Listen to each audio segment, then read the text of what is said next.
السلام عليكم walaalyaal soo dhawaada walaashiina daano meel kasta aad joogtaan waa idin salaamaya maanta waxaan rabaa inaan smoothigan aan suubiyo waa hal xabo tamero 6 xabo oranjiga oo yariiska oranjiga macaan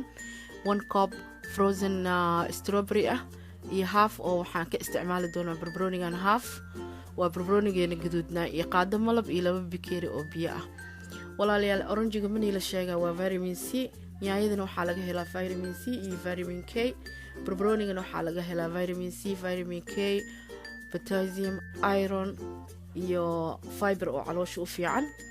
strawberry-gana waaba taqaanaanba waa asagana vitamin C insha Allah qaboobihiin ku jirnaa aad wuxuu ugu fiican yahay hirgabka skinkana wuu qurxiyaa hala taraagareeyo bulshadeeda waxaan jeclaa wax kasta aniga aan beneficialkiisa arka oon jeclaado inaan u soo gudbiyo idinkana taraagareeya daawasho wanaagsan